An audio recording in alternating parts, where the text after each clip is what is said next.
Uma continuação de filme de terror pode sair do papel por inúmeros motivos, podendo ou não dar sequência a eventos estabelecidos no original. Mas e quando existe a possibilidade de resgatar uma ideia inicial que ficou perdida depois de tantos tratamentos no roteiro, dentre outras ideias que também foram surgindo no meio do caminho? No volume 7 do nosso quadro Sequências Esquecidas, bora voltar aos anos 2000 com duas produções pouco lembradas da Ghost House Pictures, a produtora do Sam Raimi responsável pelo remake de O Grito. Você lembra de Os Mensageiros de 2007, ou mesmo sabia que ele teve uma continuação 2 anos depois? Aperta o play e vem comigo.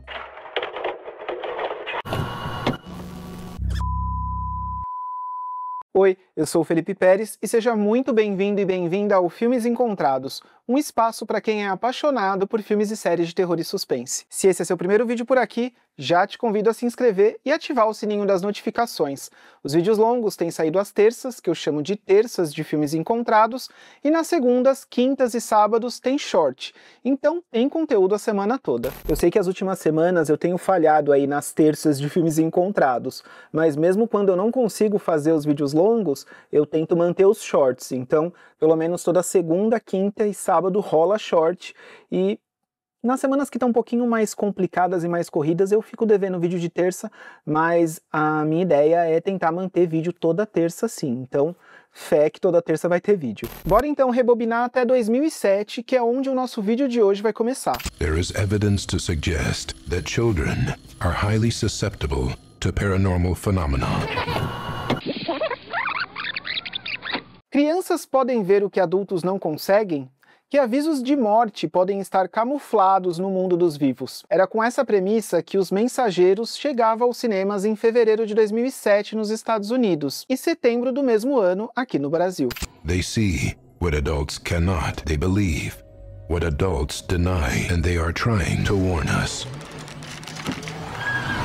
Na história, uma família se muda para uma antiga fazenda e logo eventos sobrenaturais passam a tomar conta da nova morada. Manchas nas paredes, vultos e espectros sinistros que interagem com o filho mais novo e a chegada de um estranho homem no local podem revelar que algo mais violento pode ter acontecido naquele local. Lado a lado com todas essas situações que desestabilizam a dinâmica dessa família, a história também trabalha com um acidente trágico que envolveu os filhos do casal, a Jazz e o Ben.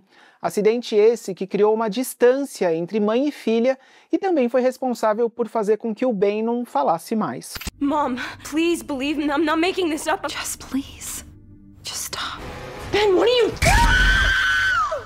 Com um elenco aí com nomes de peso e um orçamento estimado em 16 milhões de dólares, Os Mensageiros foi o quarto projeto da Ghost House Pictures lançado nos cinemas. Antes dele, teve O Grito, que foi um estrondoso sucesso de bilheteria em 2004, sendo seguido de O Pesadelo em 2005 e O Grito 2 em 2006. E em 2007, paralelo aí ao lançamento de Os Mensageiros, a Ghost House Pictures também lançou outras apostas no terror, como o Rise, terror de vampiros com a Lucy Liu, e o ótimo 30 Dias de Noite. Deu pra ver que a Ghost House Pictures estava bem nativa aí, né, lançando bastante coisa. Focando em Os Mensageiros, o roteiro era do Todd Farmer, o roteirista de Jason X, e em seu primeiro tratamento, a história girava em torno de um espantalho que influenciava de forma sobrenatural uma família que se mudava para uma fazenda. Intitulado The Scarecrow, o roteiro do Farmer passou por inúmeras revisões e virou algo completamente diferente. A temática sobrenatural ainda estava presente, mas um pouco menos fantasiosa, inserindo uma tragédia do passado e uma reviravolta com base em um crime que gera aí uma situação cíclica. Hey Benny, I'm coming.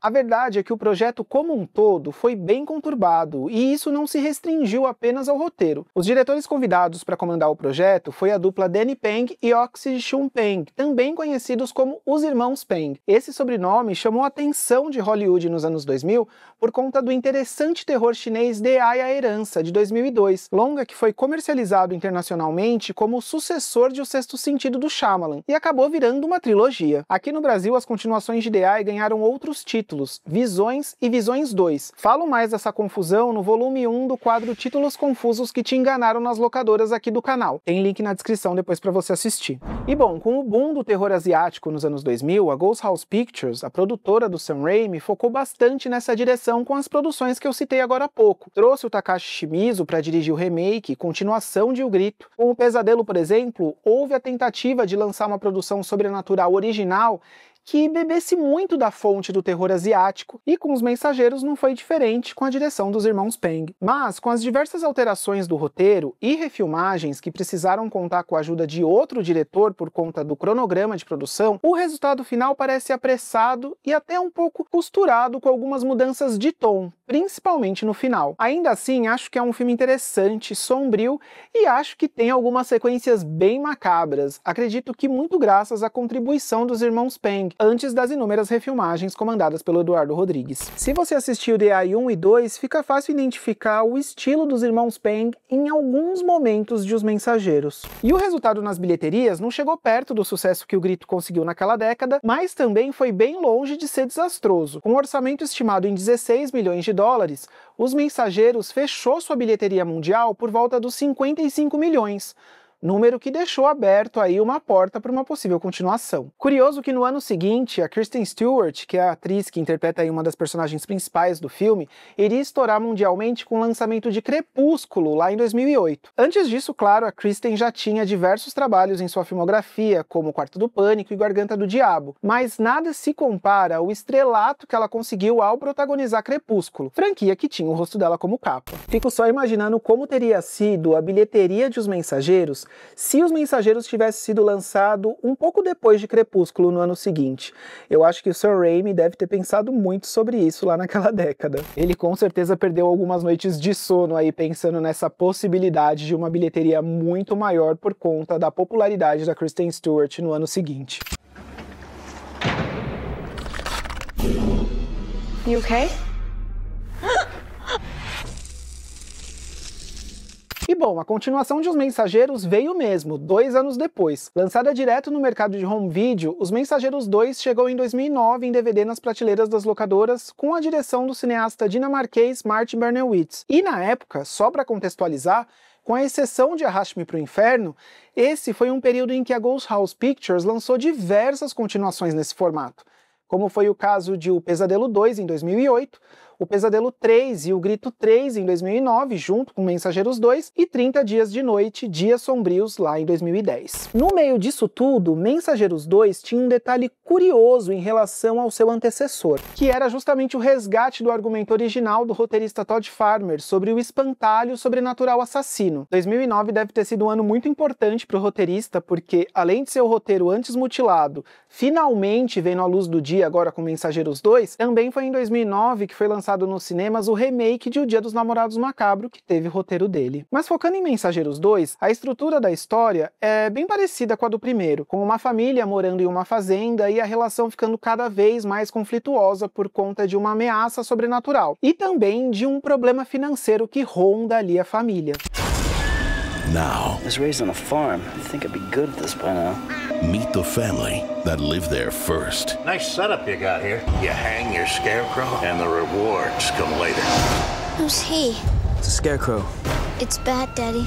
It's not bad. O espantalho surge na história quase como um amuleto que promete mudanças em troca de sangue, resultando em uma continuação mais violenta, com uma veia slasher que o primeiro não tinha. Na teoria, Mensageiros 2 é uma prequela mostrando a história da família Rawlins, aquela que a gente vê ser assassinada na abertura do primeiro filme. Só que na prática, os eventos não batem muito com o que a gente já conhecia da família e seu destino, então é melhor assistir esse aqui como se fosse uma história solta que se passa na mesma fazenda, sem se preocupar muito com a lógica e a continuidade, principalmente na trama do espantalho influenciando o pai e como tudo vai terminar. Aqui temos o Norman Reedus, que consegue segurar bem o filme com seu personagem, de longe o mais mais interessante dessa sequência. E eu digo isso porque eu tenho algumas questões em como alguns personagens são esquecidos e retomados durante a história. Get rid of it. What?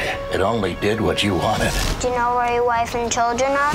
Tell me this, was it worth putting your precious cornfield before your family? Eu adoro o terceiro ato, quando a gente vê de fato o espantalho tacando o terror, né, porque boa parte do filme muita coisa é sugerida, e acho que o filme teria sido mais legal se tivesse abraçado mais isso em seu desenvolvimento também, sabe? Ter aproveitado mais essa veia slasher que se mostra meio tímida durante o filme, seja na cena de abertura ou em seu segundo ato. A cena de abertura, por exemplo, era um dos pontos altos do primeiro filme, toda apresentada em preto e branco, com um momento violento que estabelece uma insegurança que permanece durante todo o filme quando uma nova família é apresentada. E já aqui em Mensageiros 2 a gente tem uma cena de abertura mais convencional, onde a gente mal vê bem o que está acontecendo.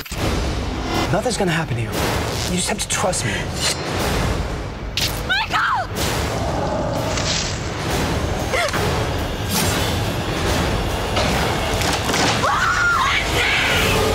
Messengers 2, The Scarecrow, coming soon. Mas vale muito a pena descobrir Mensageiros 2, é um terror divertido que, mesmo com um orçamento extremamente mais baixo, conseguiu manter o nível da franquia e, principalmente, contar a história que tinha sido descartada inicialmente. Claro que é um filme que não tem aquele mesmo refinamento que o primeiro, por isso, o Mensageiros de 2007 ainda é o meu preferido entre os dois. Aqui no Brasil, o primeiro Mensageiros foi distribuído pela Videofilmes, uma edição bem simples, sem extras, e Mensageiros 2 também numa edição simples, mas distribuído pela Swain Filmes. Inclusive aqui na capa, ó, tem até um destaque falando muito mais sangrento que o primeiro filme. E de fato, Mensageiros 2 é uma continuação mais sangrenta, porque como eu disse, ele adota essa veia slasher, né? E por mais que eu acho que ele não se aproveita totalmente disso, ainda assim é um filme bem mais violento que o primeiro, porque o primeiro ele é mais focado nessa veia sobrenatural, né, a aparição dos fantasmas, né, essa ameaça sobrenatural, enquanto no segundo a ameaça é muito mais física e tem muito mais sangue derramado. Mas me conta nos comentários o que você acha dessa duologia, se você curte mais a veia sobrenatural do primeiro ou o sobrenatural fantasioso com uma vibe slasher do segundo. Aproveito para deixar como recomendação, em um anexo a esse vídeo aqui, um outro que eu fiz traçando a timeline de lançamentos da Ghost House Pictures e como foi a repercussão dos filmes lançados na década de 2000 pela produtora. Muito obrigado por ter assistido até aqui, deixa um like e um hype se curtiu o conteúdo, se inscreve para receber os próximos vídeos e a gente se encontra na próxima terça de Filmes Encontrados. Até lá!